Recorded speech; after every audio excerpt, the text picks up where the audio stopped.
जी advance PYQ से physics में एक कॉन्सेप्ट बेसिस क्वेश्चन देखो।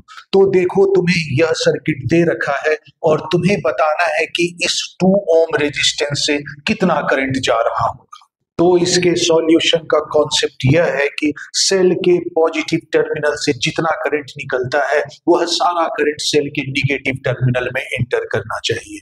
तो इसका मतलब हुआ अगर यहाँ से कोई करंट आ रहा है और अगर करंट यहाँ पर डिवाइड होके इस पाथ में जा रहा है तो इतना ही करंट वापस रिटर्न बैक होके सेल के निगेटिव टर्मिनल में एंटर करना ही चाहिए। बट इस करंट के लिए देखो सर्किट का कंप्लीट पाथ नहीं है।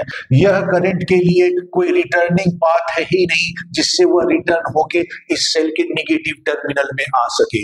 इसी तरह से इस सेल के लिए भी सेम कॉन्सेप्ट है कि पॉजिटिव टर्मिनल से जितना करंट निकलेगा वह सारा करंट जो है निगेटिव टर्मिनल में एंटर करेगा। तो अगर हम एज्यूम कर लें कि इस सेल के पॉजिटिव टर्मिनल से निकलने वाला करंट यहाँ पर डिवाइड हो रहा है, तो जितना करंट इस पाथ से इस ब्रांच में जाएगा तो उस सारे करंट को रिटर्न होके इस सेल के निगेटिव टर्मिनल में आना ही चाहिए। बट उस करंट के लिए कोई रिटर्निंग पाथ नहीं है जिससे वह इसके निगेटिव टर्मिनल तक आ सके। तो इसका मतलब हुआ कि इस ब्रांच से आने वाला करंट और इस ब्रांच से आने वाला करंट डायरेक्टली सेल के निगेटिव टर्मिनल में चला जाएगा और इस 2 ओम रेजिस्टेंस ब्रांच से कोई भी करंट नहीं जाएगा। तो इसलिए 2 ओम से पास होने वाले करंट की वैल्यू 0 एम्पियर होगी।